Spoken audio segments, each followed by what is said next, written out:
Welcome to the Journey of Building by Motley Inspires, where we speak with people about what they are building across brands, solutions, and everything in between. In this session, we focus on the real stories behind the work, the decisions, the systems, and the thinking that drive meaningful growth and impact. Today, we're joined by Olayiwola Osoba, the creator of The Osoba, and a marketing and technology leader with over a decade of experience building and scaling teams across industries including hardware, fintech, talent platforms, and professional services.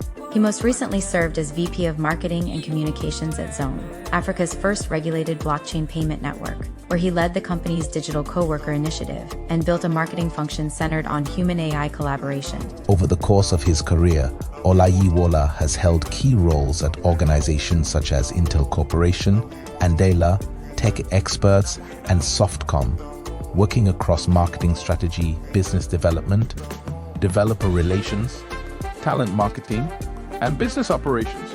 Today, he advises organizations on AI implementation, workflow redesign, and building lean, high-performing teams that can operate at scale. He also shares his insights through his Substack, where he explores how businesses can move from simply adopting AI to truly integrating it into how they work. We're excited to have him with us today as we explore his journey, his work, and what it really means to build and scale with AI.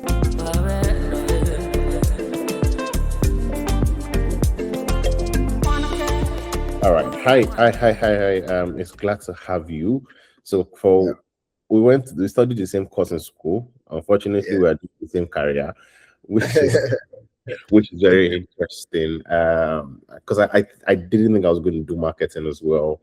I actually didn't know what I was going to do. I knew I was not going to do economics. In every question of things, I knew I was not going to do economics because I think one of the things I struggled with economics while we were in school was I couldn't figure out what to use it for in life while they were teaching me. Like that's the gap that if they asked me to give them feedback about the course, it's like there was no career path that I could say, okay, based on what this course you people have done, what do I do with it when I finish? And I think it's a problem. So I stumbled into marketing during my NYC. My uncle was working in an agency, and it was like, oh, come and do your PPA with us. I loved it.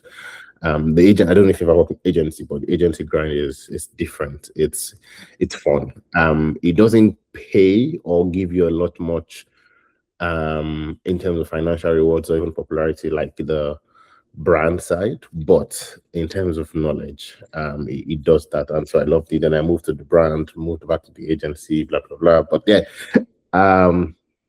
but you are also in marketing. So if you can just start by telling us what your foray is into marketing, how did it start? What made you think about it to say, okay, this is what I studied, but yeah, I found myself in marketing, and we'll go from there.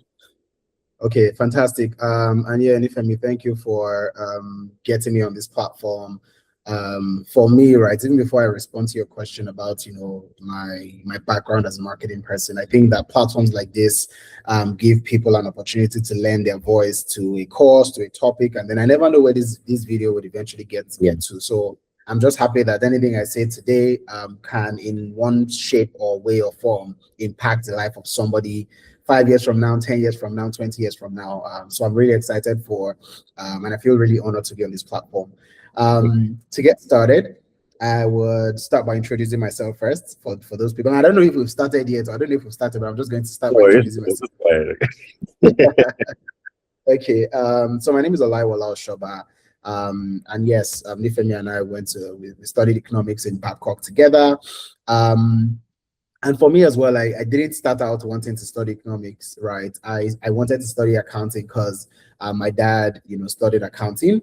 But my sister beat me to it because she went into University of Ilorin to study accounting, and then I'm like, damn it, I have to pick something else. So I told myself, I'm like, okay, what else do I believe I'm great at? And then economics was there. I'm like, okay, you know what, I'll do economics. And there's something they always said to us then. They'll say, oh, you can work anywhere. Yeah. So I studied economics. It was great. I liked it. I think I was pretty decent at it as well. And I just liked the fact that, connecting A and B and C together, like you would almost just understand why everything connects together. And that was like, I think the best thing that economics actually gave to me as a course. But then speaking on marketing, like in particular, right? I think marketing has always been innate for me. I spent the larger part of my younger years growing up, right, watching TV, right? And I think that exposure to TV just gave me access to like everything, especially creativity. As early as 5, 6, I was already an ad man. Like I remember till today, I remember an IGI ad.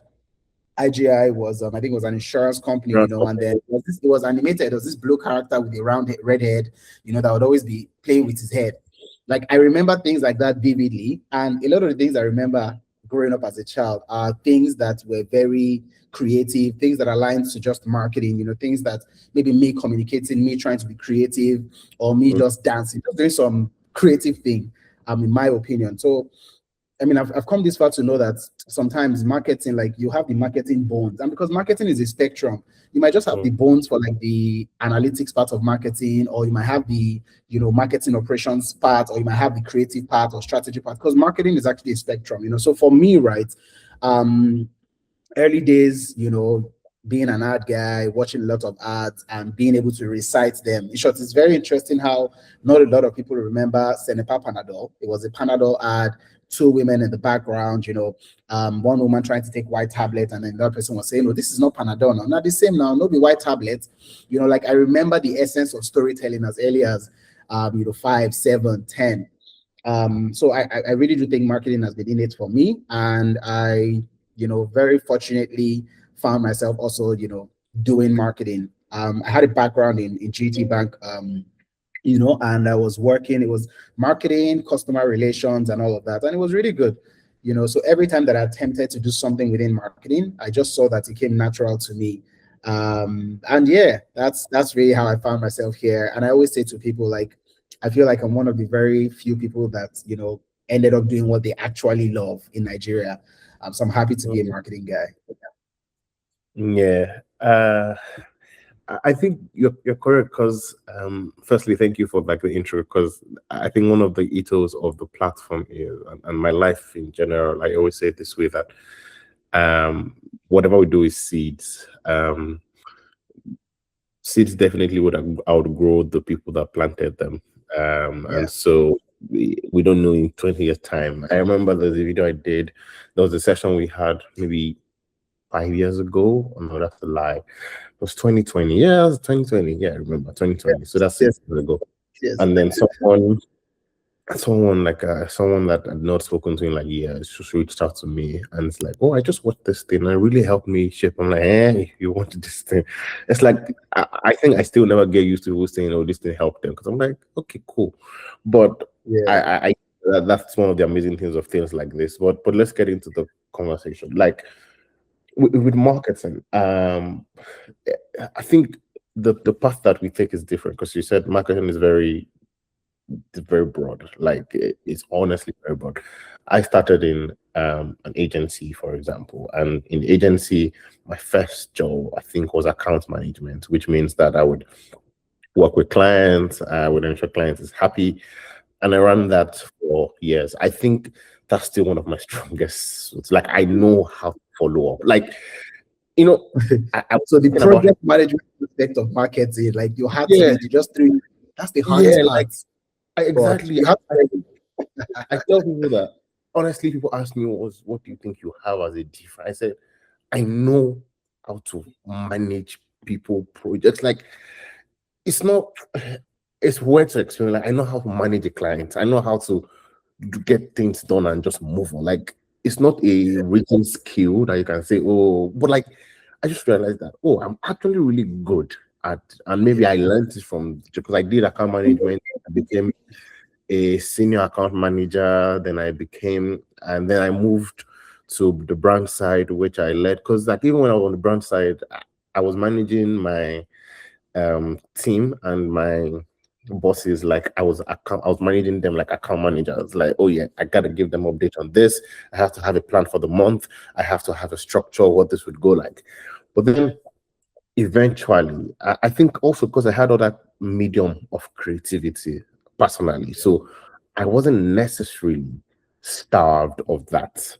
Like I wasn't necessarily waking up thinking, oh my god, this sucks. But because and like now, for example, there is this which fills a bucket in my life. I have a illustration studio. And I'm going somewhere with all of this because I there's a question there.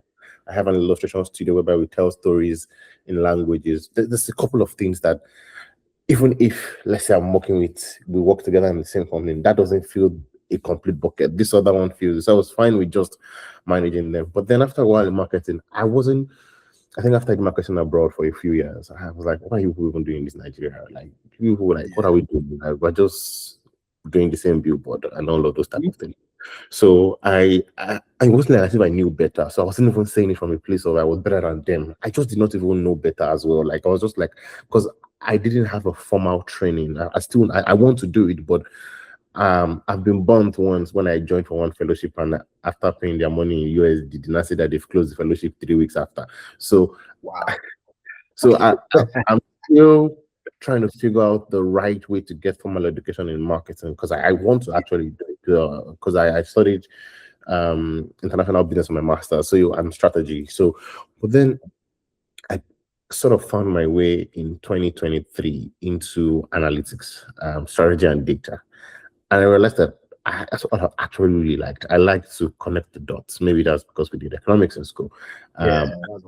Dots. I like to see numbers and make sense of it. I was talking to someone yesterday. He was the head of marketing at Remedy, and I was saying, I just like to know what your regression is so that I can tell you what the future of your firm. I like it. I genuinely like it. And it's work for marketing people. Yeah. They're like, what are you saying? Like, and also the question I'm going with this, so I don't ramble on, is that how did you find, because you seem to have, like, I've looked at your profile for a while, and I've just sort of, I wouldn't say envy, I've just sort of been inspired by it. Yeah, inspired is the word, because, and I was saying to someone yesterday that I think the problem that we have in marketing is that everyone wants to have like Giddy's profile. Everyone wants to say that I want to be in the companies that they work, but then you don't know what they know, and you don't have the same leaning to what they do. And also, my question would be, you've gone from Mandela to tech expert to zones to softcom, which are really high-end companies that you've led outcomes. How did you find your way into those conversations that you eventually led marketing in those companies? Yeah. Fantastic question. And yes, plus one to all of the context that you gave. You spoke about like the business, studying international business and strategy, and studying economics, and then doing marketing. Like, you're the best weapon for any startup right now. Like, nobody even knows it. I know you know it, but nobody knows it, and I guess we'll get to a point where I'll tell you about why the skill that you have right now is invaluable, like, right, within the marketing space.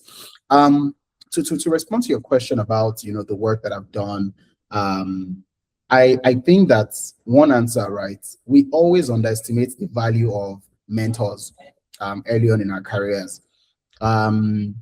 We always underplay it, right? And I don't think that I would have come this far, this fast in my career without a mentor.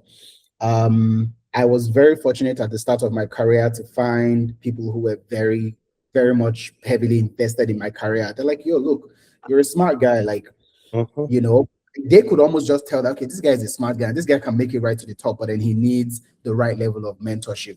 And the name of my mentor is Adi Misiakona. I was very fortunate to work with him in one of the first technology companies that I worked for, Intel Corporation. Before Intel Corporation, I've always, everywhere that I work, I always try to find, one person. I'm like, okay, who is the star person in this organization? I'm like, okay, what is this person doing that I can do, that I can copy, right? Even during my GT Bank days, like I've always been that guy. Like, okay, what's the benchmark? Who is the best guy here? I find the person, I'm like, okay, what does the person do differently? And I want to rub off that particular person. And then that's been a thing for me, like growing up, right? So I'm always watching, I'm always learning. But then the role or the influence of a mentor, you cannot, underplay it. Now, I spent a lot of time working, learning, and mirroring my mentor. My mentor at that time already had more than 10 years experience in marketing. And the beauty of working in a company where you have access to somebody with like more than 10 years experience, is that you're watching them do work every day. You know, you're watching how they're thinking, you're watching how they approach problem solving, and you're learning, right? Especially if you're very open to learning. So for me, it was having a very open mind to learning, and waking up every day telling myself that I know nothing and I'm going to learn something today. And then, you know, I also remembered my mentor just throwing me into like the deep end and saying, oh yeah, go and manage. We have an agency, we have a meeting today, go and manage the conversation. And I'll be going there very scared, right? Because I also had imposter syndrome. I'm like, I'm in a world-class organization like Intel Corporation. I mean, I don't really have that depth of experience. And then these guys are just giving me responsibility, you know? So I remembered every day when I go back home, you know, I would read all my emails. I would read all of the decks that we've created. So I started collecting old decks from like years before, started reading it, trying to understand strategy. I'll go on YouTube, watch videos. It was so crazy that I was watching videos on how to present, you know, how to present, how to own the room, increase your confidence, you know, because again, these things like university would never teach you, secondary school would never teach you, primary school would never teach you. If you don't have an adult in your life who are trying to teach you how to navigate, you know, what it means to exist in a corporate environment, you will just be missing. You'll just be a fish in a very big pond. So for me, I'm happy that I had the right level of influence, and then the mindset as well for always wanting to learn. And then in such a short period of time, right, people would reach out to my mentor and say, hey, I'm looking for a marketing manager. And my mentor will come and say, oh yeah, Osoba can do it. I'm like, what do you mean marketing manager? Like he's like, yo, I've coached you, watched you all these years. I think you have it. And then he'll throw me in the end. Right. You know, so he just threw me and said, look, it's not as if I'm giving you this job. You have an opportunity to go and interview for the job. So just go. If you get it, great. If you don't get it, maybe you were not good enough. You know, and then that motivated me. Okay, you know what? Yeah, let me go. You know, so I interviewed. I remember leaving Intel Corporation. I had a short consulting stint with Red Media, and then I went to Softcom. I interviewed for the Softcom role. There was a lot of us, and I got it, you know, and then I said, okay, you know what?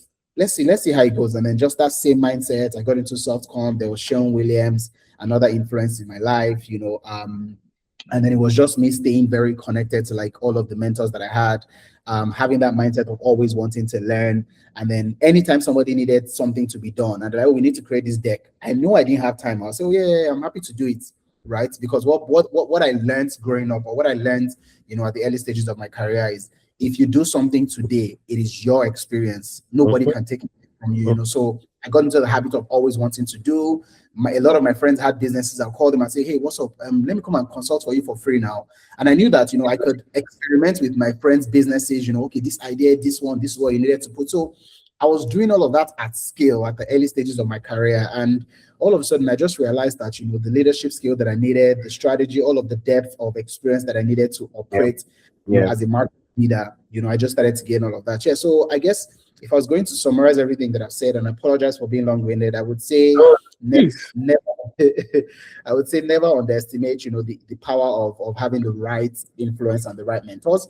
I would say the right attitude to work as well, because in Nigeria, a lot of professionals in Nigeria, they have the wrong attitude to work, right? And I mean, I don't mean to sound this way, but you know, like learning, people need to approach learning, right, and knowing as if their life depends on it. It's like, you need to learn like something new, because everything is changing every day, you know. So don't underestimate, you know, the influences and mentorships, the right attitude to work and the right attitude to learning. Like you need, and always, like, you know, like your learning should be a lifelong thing for you, right? That's the second very important thing.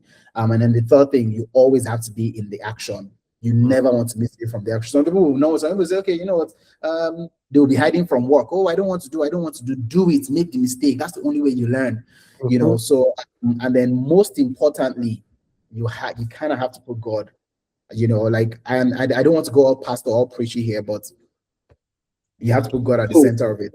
Please go. I'm saying please go, not because I'm trying to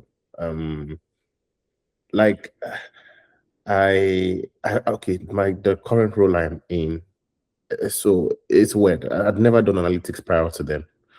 I'd never done it, like, so, and that's the wild thing about like how we see careers. I'd never done analytics prior to then. I was in church, a pastor wanted to start a new marketing, because he's been in marketing for 20 years when I started a new business. So he also knew I've been in marketing. So he gave me the business proposal and said, this is what I think I want to do next. Can you review it for me based on your own experience? And I went call one of my guys that way, because I was still in the agency then. No, I'm still in an agency fair. Call my guys out an agency, and we look at this together. We sat down, we put like some notes on the deck, explained the notes in like a Word document and sent it to him. I was like, oh, this makes sense. This doesn't, I don't think we can do this now. We'll move this later. And he adjusted the business plan, and and his partner entered in the company. And then when it was time to hire someone to lead strategy and insights, he just called me, are you available? Do you want to do it? Yeah, I'd never done it prior to then. All the pitches we had won, I'd never done it. And so I wouldn't say there's anything I did.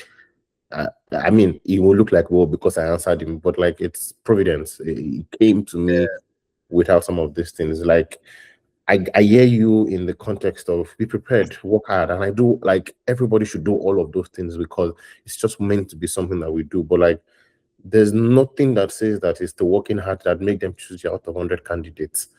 It's just providence that says, okay, it's going to be your Osoba's time, and let him be the one going. Then you now have to show that, okay, yeah, I'm going to ensure that I take this opportunity for granted. But I like how you approached it, because I also didn't. I mean, not also. I didn't have mentors. I didn't understand it. I had people that I looked up to, but I didn't have mentors, and I still do not have, because for me, I think of a couple of things when it comes to mentorship: proximity. Can I have a conversation with you? I need to give access to my life. But I had at some point in time, which must made a huge difference in my life. It was the CEO of the agency I was working with, and the other person was the CEO of the group. So I still sent them a message recently, just telling them thanks because I remember it was 2019, 2020. I just sent them an email saying, "Would you guys like to just guide me through this next season of my life?" And I'm like, "Oh, cool." And then one of them particularly would always come to my house with a notebook and say, "Okay, what's the plan?" I was saying that, "Oh, I want to work, but I also want to build companies." And I was like, "Okay, can you start what you're doing on the side?" And I was looking for his company, he wanted to have chased me, and he would guide me. And I think some of the consistency or just the grit of this thing would work came from some of those conversations as well. So I genuinely agree with you. I'm still looking for mentorship in marketing, but what I've also just learned is that I don't know what my end goal in marketing will look like. And so if I don't have a some people have a great grand picture. I just like the work. I said, right, I just like the work, but don't let's get into that. Then the other part that you talked about, learning, which is my next question, is how have you approached learning? How have you approached learning when it comes to just plugging the gaps or positioning for the future for yourself when it comes to the roles and the life, just general life for you generally? How have I approached learning? I think learning for me has been very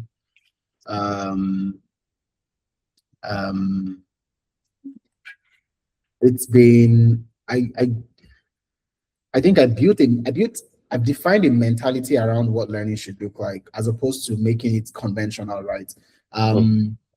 Right. Somebody brought a book to me one time and I was like, "Oh, Osoba, take this book. I want you to read it." And I told the person, I said, can I find an excerpt of that book to read? Do we have an article that I can just read from this book that would give me like the core context that this book is trying to tell me? And I said that because I'm like, do I have 8 hours to dedicate to reading this book?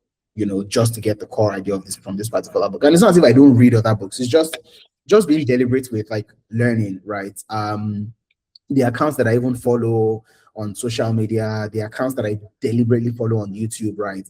I'm ending the day, I'm playing something on YouTube, I catch a breather, I'm going to read, something about maybe a strategy that somebody failed at and how marketing did not really help it, so I would say that it's scattered, but then it happens every day, right? And I have something on my calendar. I have something saved on my calendar, read something now. That's the window. It's my window. It's I think 9:30 to 10:30 p.m. Read something now. That's what I have on my calendar before I go to bed. Because every time I wake up, what the last thing I did before going to bed, I always remember it. And it helps me. So I think for me, learning is first and foremost is the mentality. If Nigerians could tell themselves that, look, if I take learning as seriously as any other thing, I would be better off 5 years from now. If every Nigerian knew the impact of learning, I think that, people would actually start to take it more seriously. So for me, there was really no model or there was no structure. It's just I know my field. I have also imagined where I want to be 10 years from now. Like I have a clear picture where I want to be. God might have other plans for me, but then me and God to buy the conversion. I'm like, you know what, this is where I see myself 10 years from now. Yeah. I read an article on Twitter recently by Dan Poe. And the guy was essentially just, and I think it was how to fix your life in one day. It was an article that, you know, went around. And there was something in that article that was very profound for me, right? The person said, who you like, if you imagine who you want to be 5 years from now, you can almost imagine what that person's daily life would look like. Like, what does that person do on a normal basis? When does that person wake up? Who does he talk to? How does he engage? You know, and if you brought that mirror to today, you're not that person yet.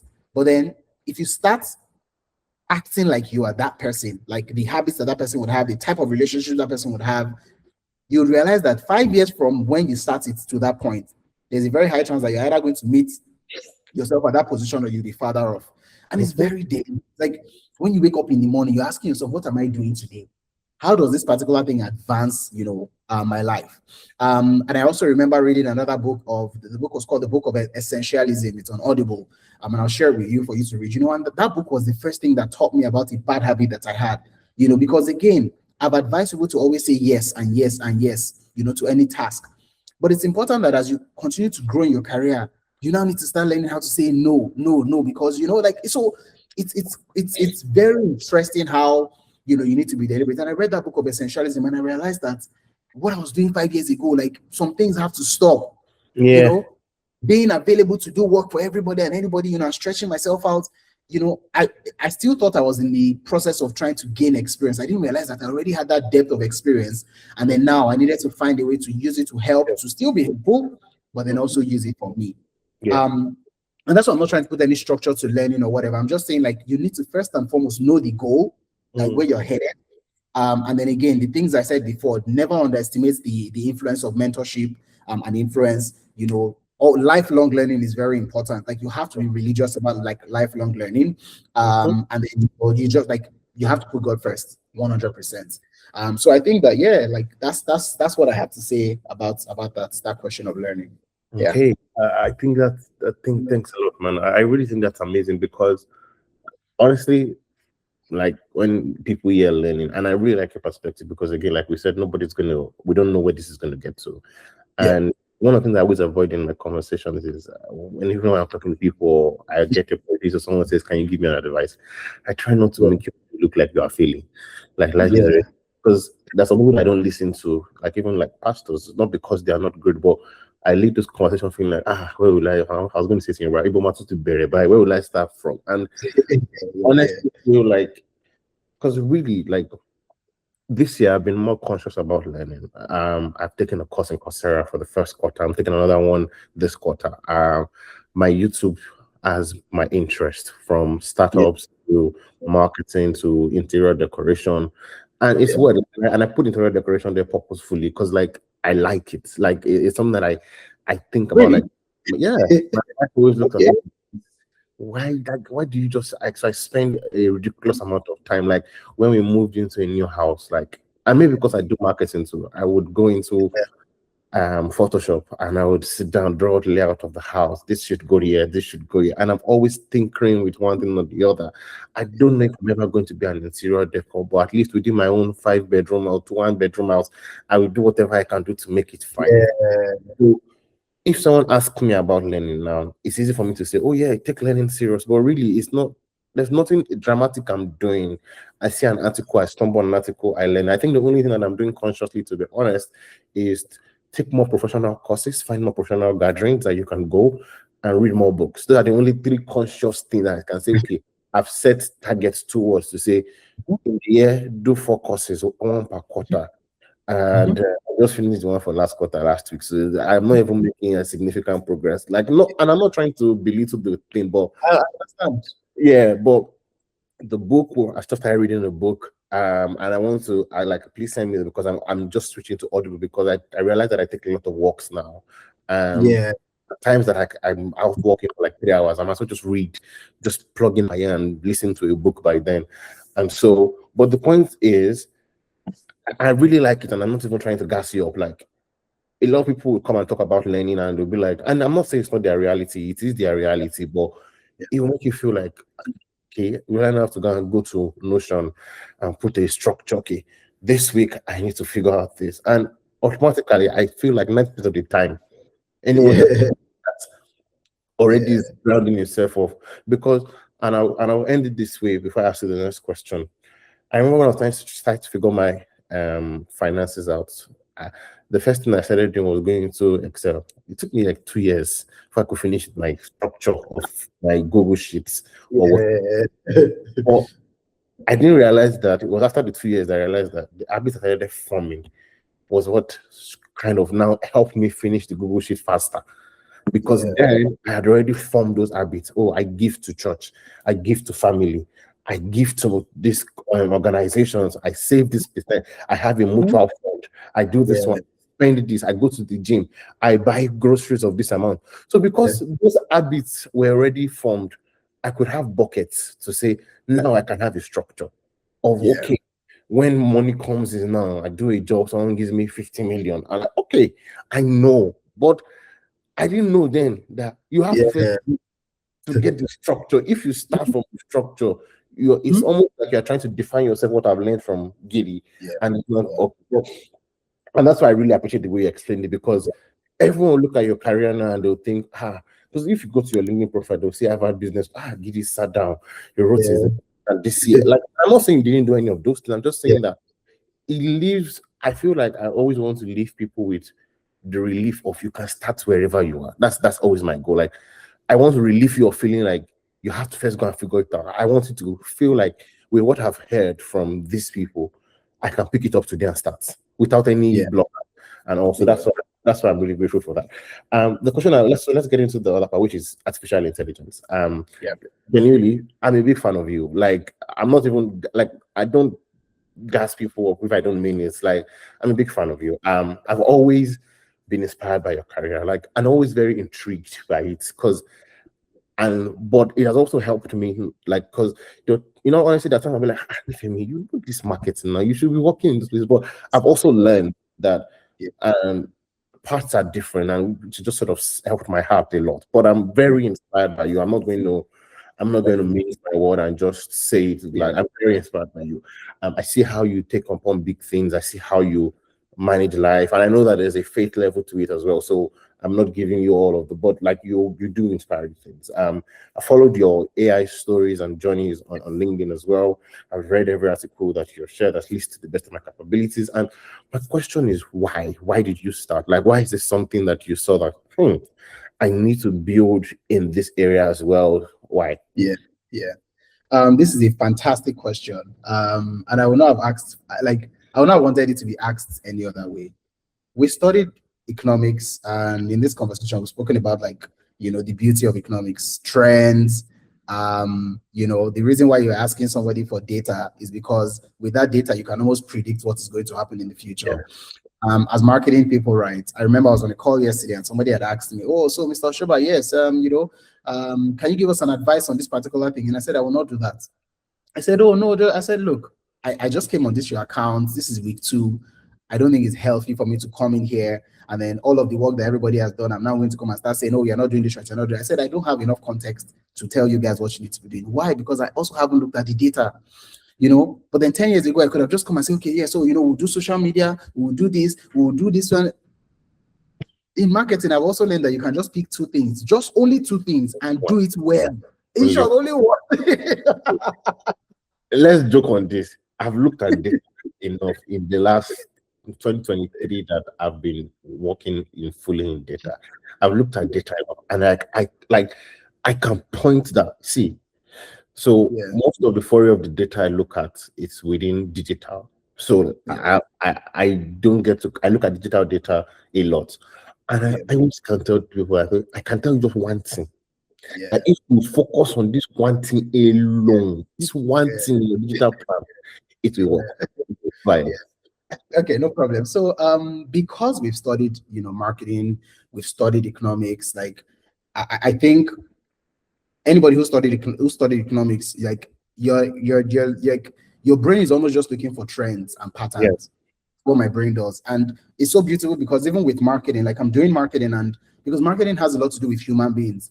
And when you study economics, you've also studied human patterns and how they just behave, and how, like, it's human behavior and how they react to different things. How are they reacting to markets? How is, so how is everything just reacting to themselves? Like, that's really what economics, largely is about. And then in marketing as well, you're saying, look, we have these people, this is the target. How do we get these people to react this way? Right? And same way you now start saying, okay, what levers can I tweak? What variables do I want to tweak? It's almost like economics, right? Where maybe you have your model, you run, and I can't know. The variance is too. I need one more variable to bring in. I need two more variables. And like, I know this variable is not healthy enough. I need to change this particular variable. This is very similar to how marketing works. I don't know. I don't want to use this channel. Should we use this? No, let's not use this. Let's focus on this particular marketing channel. So I've gone all this route to say that I understand trends.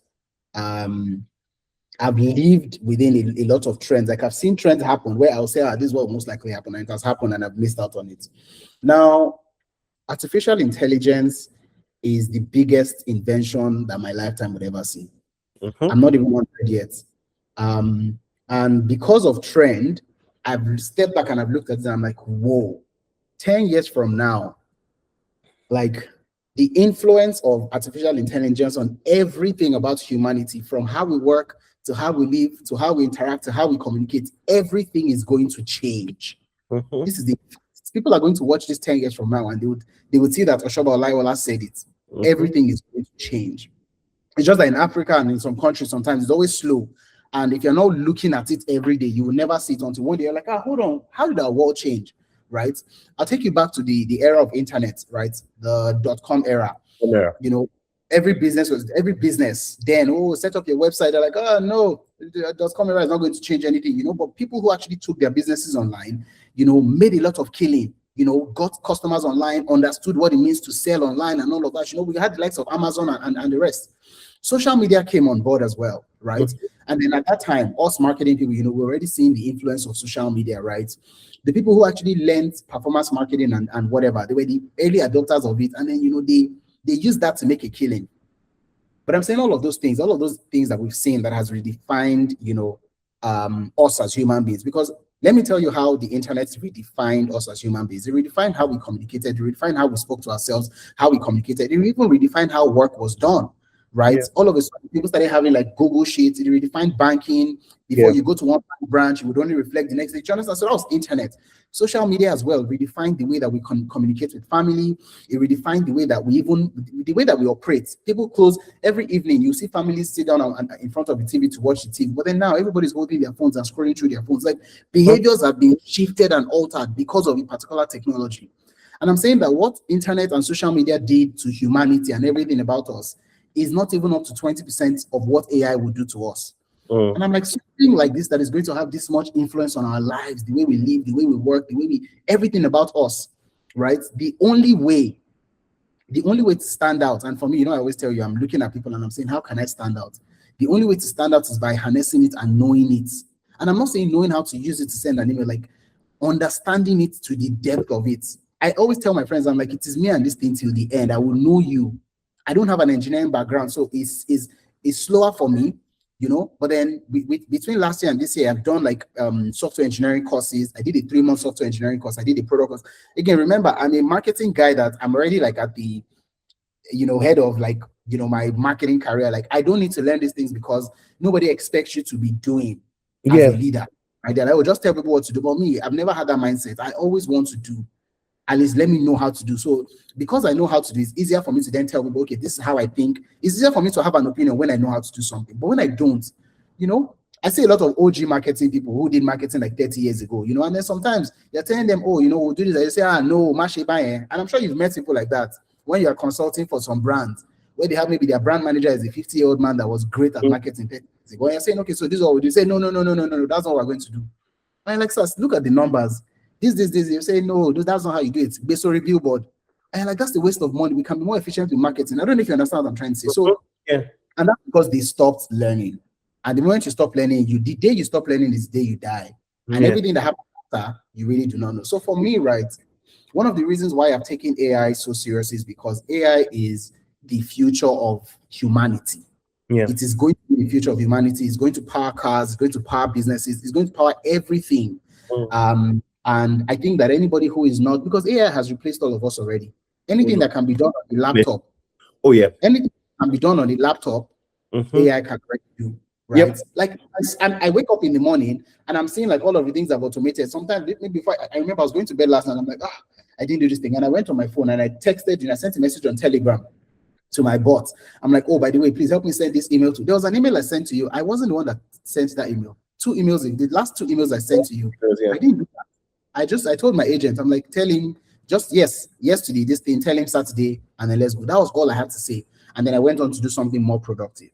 And then it got delivered, and then we're here having this conversation, right? So, yeah, like AI is the future of humanity. It is here to stay.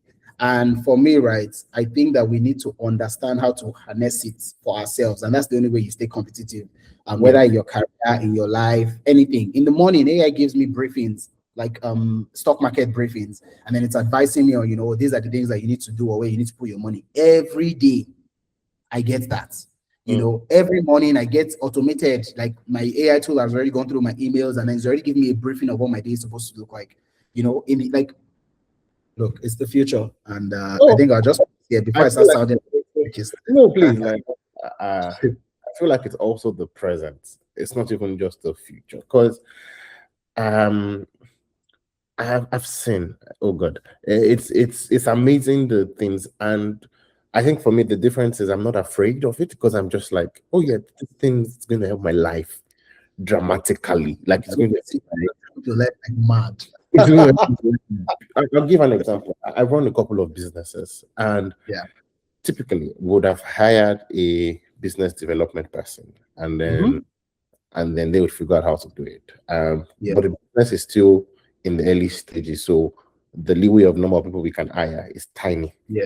And so they're playing with, and you have even been doing it longer. I had a session with my friend who works in he works at Paystack, and he started teaching me about MCPs, about agents, about skills.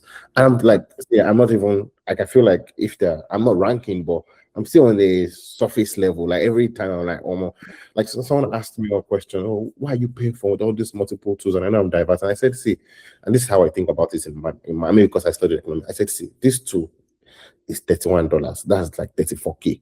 I will buy breakfast with that money I see it's funny, and it's once in a month I'm paying this thing. Check my because I also have data of my eating out budget. My eating budget in a month, I spend maybe ×5 of this in the month to eat out. I said, so if I can pay 3 of these two and I can sit down and solve 50 of my problem with this, I said, it makes financial sense. It does. It makes financial sense. Oh God. Like for me, my cost for AI every month is, I think, working to about 250,000 every month. And it's not because I need, like, I'm still subscribed to ChatGPT. I'm subscribed to ChatGPT, Claude, and Gemini, or those 3 like frontier models. I have all of this. And it's not because I use all of them. I can't even remember the last time I used my Gemini. But for every time that is a new development across all of this platform, every weekend, I'll just sit down like, I'm like, okay, yes, it's me and you. And then I'm watching videos, I'm trying it. This laptop, I bought this laptop this is my AI laptop. I bought this laptop AI, because I'm doing a lot of experiments, so that it doesn't crash anything. It doesn't. That's so very interesting. And let me just finish the story. So what I did was I connected because I also subscribe for ChatGPT, Claude, and I think it was the last one. I don't subscribe for Gemini. So I connected my paid Canva to my AI. I connected my paid Apollo to it. I didn't connect my Gmail because I'm like, I can't be sure yet because I haven't played with enough with like sending it. I wasn't confident like on the outcome. But what it did was and we started talking about the kind of ICPs that we were looking out for and what kind of companies we're looking out for to send our emails. I started this thing 2 weeks ago, but I've sent over 60 emails. Because every day, if I go now and it has already sent me the companies to send. Sent me. I've gone through Apollo itself to figure out who is the right person based on the IC. and he has sent me their email from Apollo, and he has already drafted the email. So the only thing that I've not just added to this wheel, and that's because Nifemi is not yet confident, is that I've not added it to send the email. So the only thing I have to do, go on it, copy, paste, send. So what you can do is it will even leave it in your draft folder. You can do it such that it will leave it in your draft folder. All you need to do is go into your draft, read, send. Like that's the depth that it can go through. And I really like where you are now, my guy. Like I love what you today, because it's just one, even with terms of like business proposal. So what I did was I designed one business proposal as a template on Canva, and I said, every time I need to send, let's say I want to send to your company, and I said, I'd say, can you redraft this for this also company? And it goes into Canva, changes everything, sends it to me as a PDF. And I can't. So I know people say, oh, I know they put it in their own clause too. Yeah, it has never been wrong in that presentation. And every time, and I look at it and I say that if I had to redesign every presentation myself to send to every client, my entire day is gone. But in the space of the entire week, I can send 10 presentations with context, not just let me give, like one of the emails to send to a CEO who say, I just saw your post on LinkedIn whereby you mentioned, like let's say I'm sending to you, for example. Oh, I just saw your post on LinkedIn whereby you mentioned that Gen Zs are this, because I just read that one this morning. Gen Zs are this, that. And imagine someone sent you that kind of outbound. You'll be like, what is your research? I didn't know research. I couldn't do nothing. One of the next things I want to do is build MCPs, building agent, but I only have one laptop. Like my intention is I would get like an Apple Mini as it and just build on that. But the point, so that we don't geek on this, it's the point is you are right with your why. It's more of, I feel like, and this is I said so, if you try it and you see how it helps your life, honestly, you will go into it. In my team, we wanted to change the landing page. I've been disturbing the designer. Help me now. And the same weekend, last weekend, Cloud Design, or Friday, Cloud Design launched. I watched the YouTube videos. They fully on. I slept. I woke up Saturday morning. I carried my laptop. Oh yeah, let's go. We had a meeting on Thursday. I showed him. He said, boss, you did this. So I said, he said, I've been messaging you since. You don't answer. I have to present UI next week to management. Like, we need to. So the only thing I will do to it is I will send you the files. Go to your own Figma and go and adjust the things I think to be adjusted. Before my meeting next week, so that we can move on. And he said, oh, okay, I said, I'm moving up in your life. I said, I'm not going to come and obviously is my team. I'm not going to now go and cast him and say, I'll say he did it. I didn't see, but I don't care. Like, because like you said, one thing you said, everything you do, I don't care. No, let me say it this way. I don't necessarily fight for external validation. Because it's hard. I feel like it's a rat race that I cannot decide whether Gidi will praise me. What if Gidi already likes Tunde that they've known from primary school? Nothing I can do really please Gidi that much. Gidi will always prefer, and his life, we always prefer Tunde. So even if I'm doing something well, yes, I would like that people like it genuinely. I'm not going to deceive myself, but I also always tell myself that it's for me. Because eventually, where I would need to use it now, I told someone that if I'm running a website design company, in 2 prompts with Cloud Design and Cloud Code, I can let's say someone is paying me 20 million each client per website, I can make 100M in 1 day, and I build it in 2 days with Cloud Design and Cloud Code. And the thing is, I've seen, like, everyone should just try it out. But the next question I want to ask, because we would be solely just so I don't take one of your money, it's more of what part of marketing do you see artificial intelligence disrupting a lot that people are not taking note of yet? That people just think that, because I feel like marketing in Nigeria, I really don't know so much about what's happening within tech experts or the companies you consult for, but I work with a lot of legacy companies, and the reason is legacy companies have the money. Startups are great, but they really don't have 200 million per year to pay a client, an agency. So But you also don't hear this type of conversation in legacy companies. Yeah. And I'm sort of afraid because I'm like, before I wake up one day, and you know, legacy companies, one white man will just come. Hey guys, Yeah. everything that you have been fighting on. Target marketing first. They always target marketing. Yes, it's my thing. Does that get straight? Yeah. Don't worry, let me cast my people. Let me just go. Yeah. My question is, what is that part of artificial intelligence in marketing that you think it would disrupt the most? But we are not yet even, it's not even in our sight that, oh, something is going to change this thing in like next couple of months, couple of years, but we're not even thinking about it yet. What would you say it is? I would say that okay, well, it has already even disrupted a lot of people.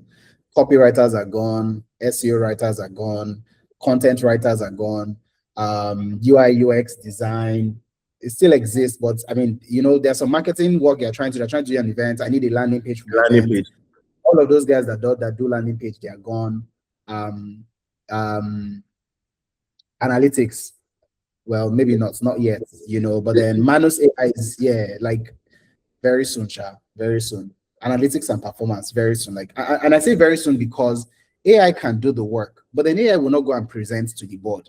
You know, so a lot of this space is actually going to be disrupted. Now, the legacy companies, they don't even know that you are using AI. So you that you're a copywriter, generally in a legacy company, you're using AI to be doing your copywriting, but start stacking up the skills that you know AI cannot replace. Now, the thing is, and where I see the world going, and I was writing an article on it, I'm not done yet. It's been taking me like time to flesh out the entire idea or the concept. So please, this entire concept is still rough, but I'll share it with you.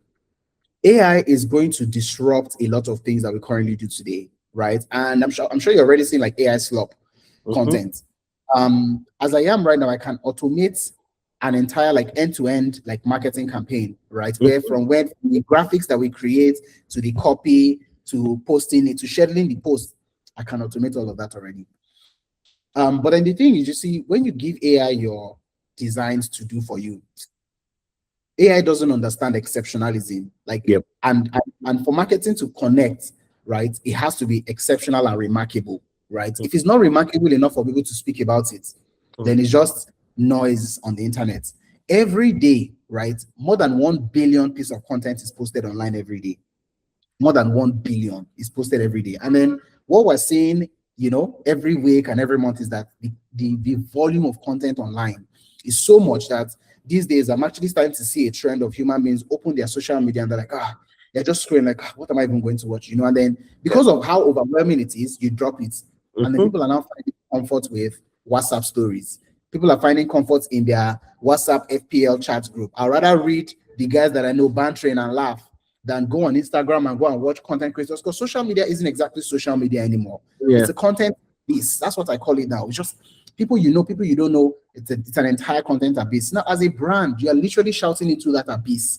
And then you think that the people that are meaningful enough are going to see you. They will not. So the trend that we're going to see now is that AI is going to replace a lot of things that we do as marketing people. But then it is a productivity tool for the people that know what they're doing and for the people that are exceptional and people who learn how to use it. It then becomes a productivity tool. So it really will not replace people who learn to adopt it and use it, right? But then if on the marketing team, if we have 3 content, there are marketing teams that would have maybe three copywriters. 10 years ago, you'll see 3 copywriters. You can only have 1 copywriter. So even if all the 3 copywriters will go and learn AI, you can only still have 1 copywriter. Do you understand? Like if all 3 of them are great at using AI, you can only still have 1. That's the justification. Like as a marketing leader, I cannot have more than one. I don't even need a copywriter. As a marketing leader, I cannot have a copywriter on my team. Yeah, I can't. I've done copywriting before. I have the skill, so I know what good copy should look like. And then I always hire like Swiss knife. Like you must have more than 1 skill as a marketing person. You must have more than 3 skills as a marketing person. So I'm saying all of that to say that marketing is everything that a marketing person can do. You know, you say, I used to praise myself as somebody who was fantastic at strategy. And I'm still very good at strategy, but I never try to overplay my hand because I'm like, look, these machines can literally do what I do. And I'm not even going to try to act like, you know, whatever. But when I use it, I'm now even more powerful. And I think that because we're seeing these tools come, and we're seeing marketing change, and you know, I just spoke about the abyss of content. Now, people need to build, brands need to start to build their own social media circles, right? And that's where you see community marketing, you know, where you might even have like your own WhatsApp group for a lot of your customers, or maybe have 20 WhatsApp group for different regions of your customers, and then they're serving them content within that WhatsApp group or the Telegram group, right? You host offsite maybe once a month. You're like, oh, we're going to host workshops or meetups, or oh, we're meeting our fans or our followers happening at different places. So those real world engagements, they still require marketing people. And I think that the aspect of marketing that cannot be done in the computer is what AI cannot replace. Yeah. The aspect of marketing, which is relationships, like you're calling your customers, relationships, you're managing communities, you're managing partnerships, you're managing programs, like the program management aspect of things. Like for you said something about how you used to manage the clients. Managing a client is not by sending them the great work. There's some clients that you just have to baby them. Good. You know, I just sent you an email. Oh, hope you're doing very fine, man. Yeah, thank you very much. All right, thank you. Oh, we've seen that you guys just cleared our POs. Thank you very much. We're really grateful. You know, at the end of every year, you send them their gift packs. At every seasonality, you're calling them, oh, happy, you know, maybe you're sending them a message, happy Easter, happy Christmas Day. All of that, the AI cannot do it. Right? AI can only send them the automated messages, but it still doesn't feel human, because that person also has 1,001 other messages from other AI bots that just send them messages. So the human connection, or the human aspect of what marketing delivers, is what AI cannot replace. But unfortunately, everything that used to make us great, AI can already do it. And the only way that AI will not replace us is if we adopt it as a tool and continue to deliver. Yeah. Yeah, and I absolutely agree. I was joking with my friend. I told him in the next 2 years, plumbers will be earning more than a lot of us. And I agree. I said, because the skill will be high. You are calling them white collar. Now, Yeah. like, their skill will be highly seeked out for. Yeah. And because it's what a tool cannot do. I don't think a tool can literally, like, you can figure out how to say, okay, my faucet is broken. How do I fix it? But the tool will not, except maybe robots. I don't know what robots will look like in the future, but a human being is the one that would come eventually and, okay, faucet is broken or not.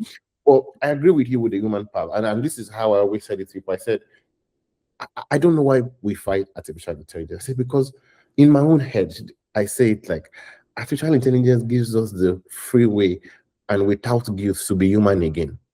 Yeah. It allows me to say, I have automated my process. I'm going on a walk with Giddy for 2 days.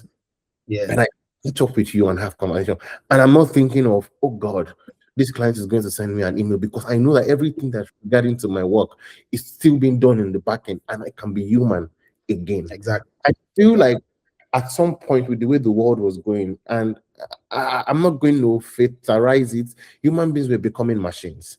It's like one guy is doing 50 jobs, family is suffering, faith is suffering, even his health is deteriorating.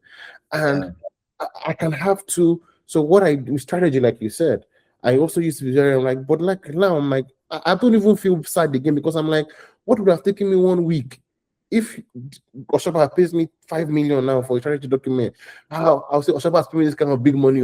I need to spend 2 weeks to go and do research. I will do all these polls, do all these calls.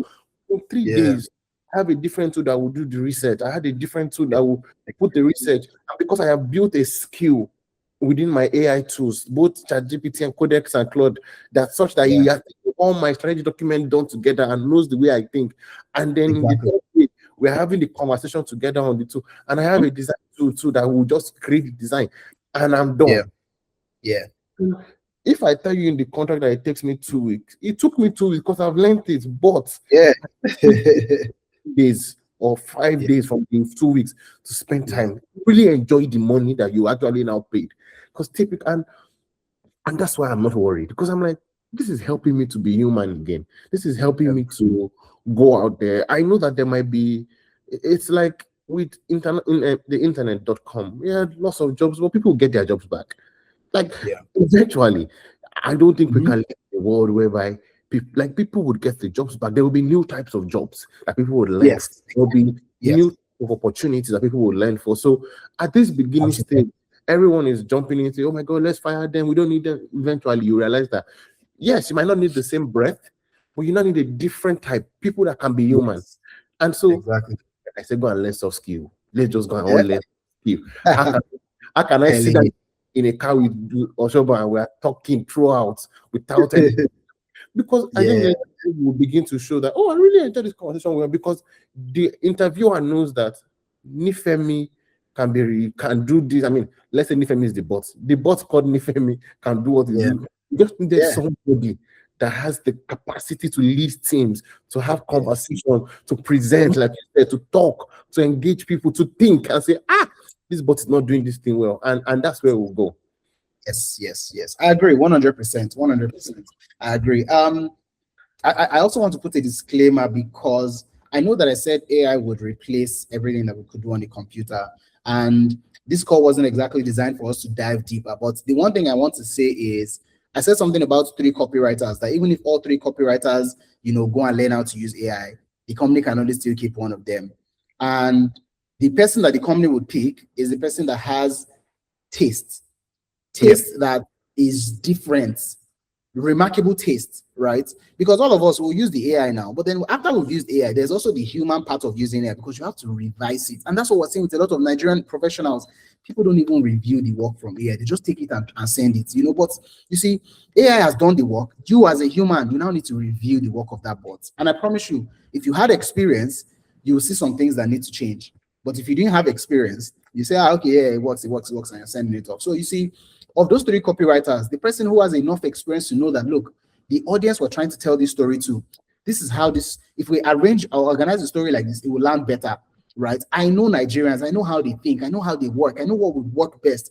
AI only has data and information that it's been trained on. So it would write the beautiful article, but then I know that if I can tweak maybe 5% of the entire article to key things that I know, would connect very well with my audience, I would do that. And that's the only reason why I would keep my job. But then the other guys who are using AI, who know how to use it, but then refuse to add their own depth of taste into what AI has given them, they won't keep the jobs. And that's the one thing I also wanted to add here. Yeah. And that's very important, because I feel like at some point, without taste, I will start sounding like everybody. Everybody will start sounding like me. Exactly. I began to figure out. So I write newsletters Mondays, Fridays, for personal, not for work. And I started optimizing it better, because instead of me just sitting down writing it, and so I would record the voice note and just dump it on my tool. And I realized that this thing wasn't telling the story. I'm very exaggerating in story telling. I just, like, even when I talk, you see, like, my hands will move. I'm very exaggerating. It was taking it and just film. Like, I would say something like, when I met Osoba, and we talked, we grinded, we laughed, and you just say, Osoba and Ifemi had a great time. I'm like, no, that's not what I'm saying. I want people express to this part, exactly in the conversation. And so what I did was I spent one afternoon after, because I'd done that for a while. I'm like, this thing is dumbing down what I'm trying to say, and it's just making me sound like a nice speaker, a great. I'm like, man, that's not, because in my sometimes when I write, I also put in bracket Yoruba, in bracket PG, in bracket LOL, because I always say I write how I feel, I write how I think, and so. I started building out a skill to say, no, you need to write like me. If I send you a voice note, don't go and write like every other person. Write it like me. And we spent like a whole Saturday and Sunday just correcting the skill. And when I was fine with the outcome, I now sent it one story. God, my God. I was going to tell a story about communities and how communities in tech now are very important. And my thinking, the way I tell you, my exaggerated brain, I started by saying, growing up, I don't know if you had the same experience, but growing up for me, we had an aunt that lived above our house. We call her mommy too. And I said, it's the same way that my mom can beat me, she can beat me back of my mommy, and vice versa.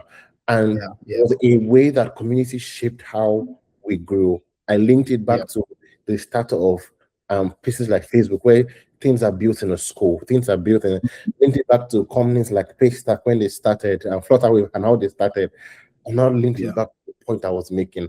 And so I sent that voice note, and when he rewrote it for me, I'm like, God, even me, I cannot write it in the way that you are wrote it. Exactly, not taking out the context and the emotion I wanted to feel. when I was reading this, that people could say, oh, yes, it's true. I remember that my auntie. And then that draws them into the story, and they go and they go and they go. But absolutely correct. So let me wrap up in this way by asking you this final question. And you're right, we can deep dive into this. Like, I always like this to be fun like this, because I feel like it gives the speaker more freedom to just share what's on their mind. And my final question is, I'll just ask two questions in one. What do you see as the biggest opportunity for artificial intelligence, at least within your? I know that in maybe 3 weeks now, you read something, it changes your opinion about it. So that's one thing I'm grateful for. God has given us, and for change our minds. And so I'm not saying that, at least as Osoba today, today that we have this conversation. What do you think is opportunity with AI in the next 2 to 3 years, and what can people do to start leaning into towards that opportunity? Okay, that's a fantastic question. Before I respond to your question about the opportunities that exist within the AI world and what people should start doing, I want to start off by also just, let me be honest about something that happened the day you reached out to me. When you sent me that email, there's something I'm also launching, right? It's called Style of Play, right? Where I feature a lot of like leaders, founders, and all of that. And then they essentially just talk to me about like their leadership style and how they just work, like their style of play is their work, right? And then we can also share that context to the world. And the thing is, you see, I hired a project manager, to manage like the filming. We were going to get like an entire production stuff. And then when you sent me this thing, I checked it. I'm like, Nifemi stuff is clean, or like, Osoba, why do you want to just do this thing grand? You're like, you've been wanting to do this thing for a while, but you don't even have time to be present at the studio and all of that. Just do it like this, just start like this, just start like Nifemi stuff. And I'm like, you know what, maybe. And then I called, Babajide. I'm like, Babajide Alpha, I want to interview you. This is my style of place. I was sending me, and I sent him the deck. I sent him, I was like, oh yeah, no, let's schedule something. And I'm like, okay, nice. So you might not know, but then just saying this, like I just got that radical. I'm like, you know what? No need for production house. I'll just start, what I have. So yeah, so that's fantastic. And thank you. To respond to your question about the opportunities that exist for AI, it's a lot. It's a lot. But I would say that when I see what happened in .com era and the Facebook era, the .com era, I found a lot of people going to businesses and saying, let's open up your email for you. Let's set up your email. Let's build your landing page website, non-interactive website. Let's build it for you. And the companies that adopted build me the website, open an email for me, they grew. It somehow impacted, them as a business. So I would say that as somebody who, with AI existing today, right, beyond learning AI for yourself and learning how to use it for your job, you want to say, okay, who am I as a person, right? And what value do I have to help businesses? I'm trying to break it down so that people don't think that this thing only applies for marketing people. I'm a marketing person. Okay, what do I know? I understand marketing, I understand business. Nifemi understands marketing, Nifemi understands business. If you go to a business today and you say, okay, what problems do you have from a marketing or a business perspective? And they tell you, that AI you can somehow solve some aspect of that problem that they have with AI. So I think AI, I would just say AI is just learn how to, the opportunities that exist is AI can solve a lot of problems for people. And you need to learn AI as a solution. Like you need to learn how to use AI as a solution to solving problems. So first start with the problems that exist within your space, like within the space that you work. So marketing, I want to create images. Can I use AI? Yes, good. Let me learn how to use it. Marketing, I want to run a campaign. Okay, but can I use AI? Yes, then go and learn how to run campaigns with AI. Marketing, I want to build a website. Should I call an agency or should I build it myself? AI can do it. Let me learn how to use AI. And I'm saying you need to first start within your spectrum. As a data person, I want to understand this data. Do I want to spend time assessing it myself, or do I want to give AI to do at least the first review? I'll give it to you. Okay, let me learn how to use AI to do this. So I'm saying learn within your breadth of space first, as a marketing person, as a business person, as whatever. And then you then go outside of that. So when you're done learning the foundations, the brilliant basics within your own space, you can then start to learn how AI can be a solution to problems that exist outside, of other areas that isn't exactly your primary area. To be honest, that's the only thing I can say. And I say that because if you had asked me this question 7 or 8 months ago, I'd have spoken to you about generative AI. Mm-hmm. But then you're asking me now in 2026, I can't even tell you anything about generative AI. Generative AI is in the past. Yeah. It's agentic AI now, right? And then we have agentic AI, meaning I can actually build and orchestrate these AI tools to go and execute tasks for me. And I don't know what, Anthropic or what OpenAI would launch, 5 months from now. And it might be different, right? And it might require you to then change how you're even thinking of what you want to do. And that's why I said, just use AI as a solution, as a solutions architect, Yeah. so yourself as a solutions architect to solving problems. And then that's how you want to do it. Yeah. Yeah. I'd say mine this way. Someone said something to me. Don't resist something that you cannot stop from coming. Like he said, there's no point. He said, whether you choose to do it or you choose not to do it, it's going to eventually still come. Like, it's not something that you have a say on whether it's going to come or it's not going to come. And he says, the moment you can settle your mind down that I'm not going to resist this anymore, what begins to happen is the fact that you are now able to say, you want to have a curiosity approach rather than a, what is this nonsense? What are people even doing? Something that I can do, something that I can do better. No, you now have a curiosity approach towards this to say, like OpenAI released 5.5 model. I'm like, okay, weekend plans launched. Let's figure out what we're going to do on this weekend. Let's figure out what's that going to do for us this weekend. And I could have really said, me that I've how many number of years in this my marketing space, in this whatever space, but there's really absolutely nothing I can do. These people are going to keep innovating and changing. Like, I looked at Cloud Design, Lovable feels like crap now. Like, Glow Up UI feels like crap. Stitch Google feels like crap. And someone else will come tomorrow, Cloud Design will feel like crap. So there's no point fighting. Like, honestly, just look at it and say, within my space. And I would also end this way. Because I see you, for example, using OpenClaw, creating your own board, doesn't mean that that's the path I'm going to take. Like, it doesn't also mean that I am going to now go and automate all my system and have a lot of bots. No, maybe, but the point is, within your own capacity, what are you okay with doing? Do it there. Exactly. And be great at it. Yeah, and I agree. Like, what are the problems you are even solving for yourself or for businesses or for the company you work for? Start there and then expand outward. And I agree, because for me, right, the only reason why I went towards agentic is because, like, everything around generative AI, like videos, ads, I already know those things. I'm like, okay, so what's next? Like, I started building websites like 7 months ago. Websites, but then it was even harder.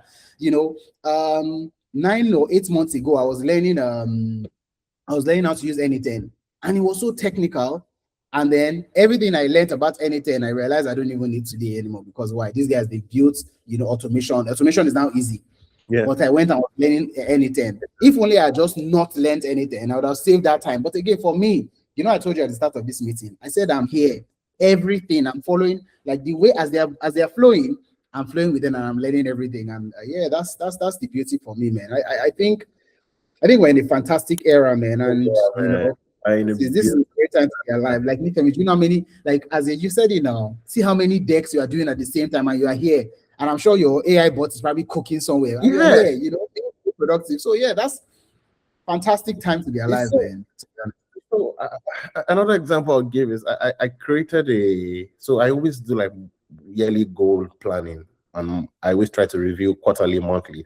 But I realized that because I used to use a Google document, it wasn't intuitive to the life I was living. Like, I would forget, and maybe I'm supposed to review for April now this week, because I have to go and sit down now and start saying, okay, what happened in this area? So I went to Cloud Code one Saturday and Sunday, and I just started creating something. So we have like an HTML page. I don't want to launch it into do an HTML page now, that once I go to Cloud on my phone and say, okay, can you tell me the categories, and just voice note categories for the month to give updates? It recites it to me. I say, yes, the update on my fitness journey.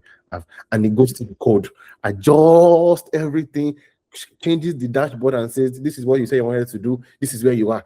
And I'm like, you guys don't realize, I know I'm being dramatic, but you don't realize how wild that is for me. That I can just send the voice note and tell you, these are the things I have done this month.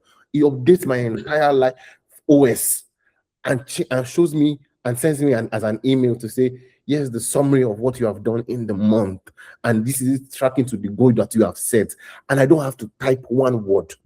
Ah, God. Yeah. And this is just the beginning. That's the funny thing. I'm like, we're only just getting started, you know. So it's really beautiful to see how AI would change. And you remember what I said earlier? I said change the way we live. And now what you just told me now about it articulating your entire month is going to change the way we live, the way we communicate, the way we work, like beyond even our 9 to 5 or the businesses you own, like the way you live as a human being, you know. And it'll be interesting to see how all of that unfolds, you know. Yeah. Man, thank you so much, bro. I feel like we will need a part 2. I promise you. Yeah. I think we will need a real life part 2 when you're in Lagos, man. Yeah, when I'm in Lagos, I'll text you. Yeah, let's talk. I'll host talk. When we banter and nerd up and geek off ahead, they will come back for part 2 or just go straight to it. Because again, I think one of the things I also like talking to people like you, and when I said you inspire me, I didn't say it loosely, is when you talk to people that you genuinely love what they do and how they position for life, when they say things, you are inspired to continue on the journey that you are taking. You are inspired to keep building. And I hope you talk to with all of the things that we have said, and they'll be like, oh, like they'll discourage you. Your heart will just sink. And just be like, what? And sometimes like people that you really absolutely love, like maybe a mentor, about some of this, and they just be like, I don't think you take it serious. These are the things that just happens with the internet. There's still people that don't believe that just the internet alone is useful to us, and then you have those conversations. And so for me, it's beyond just geeking about it. It's also just knowing that, see, the levels people are doing. Like I watch a lot of startup videos, people that have raised money and how they're building. Trust me, there's nothing. It's to raise the level of my thinking, to raise the level of my possibilities, to say, in this life, I want my possibilities to be higher than my reality.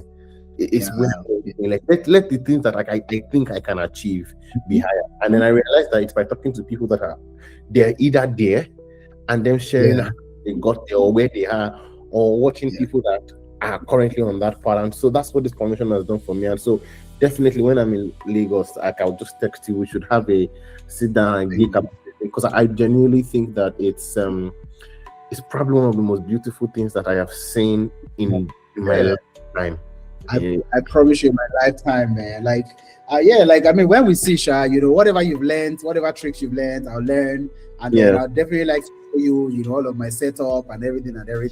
So because that's my next phase. Like, I want to actually build a setup, and I'm not even doing what I want to do for myself. Like, I've read articles of mothers that have that were moms in tech that have bought a desktop, and all the entire, they say all this, and they used to struggle. Oh, is my son having tennis tomorrow? Is my child doing when is dental appointment? Oh, can we send the to school? She says everything about that. It's like she doesn't even know how to do it the first time again, because everything has been put on that thing. I need to automate everything for her. And I'm like, I'm not there yet. I want to, but I would like, if I'm sure that when I see your setup and you run me through what, I will come back and just go and buy it. Of course. Say, let's go. But genuinely, thank you so much for the time. I think that again, I love having these conversations like this, because for me, we're not telling a quote unquote success story. We're not actually, can you imagine? Like, we're literally just talking about a journey. Yes, and you know, 5 years from now, it'll be very beautiful to see how we have all grown. And that's the beauty for me in this session, is that we're not coming to tell you, oh, Nifemi has gotten here. It's a journey that we're coming to just tell what we are on and how it's helped us. And that's why I like talking to younger people, because I'm just like, say, we don't want to see, like, there's no success story yet. And even if there is, let's focus on the journey, because it's the building that excites us. Like, and if I get to a place where I'm just, I've peaked, I'm gonna allow me peak yet, because I'm like, there's so much I can learn. There's so much mistakes I can make that will build me and help me become better. And that's the beauty of this session. So I wanted to say thank you, and thank you for responding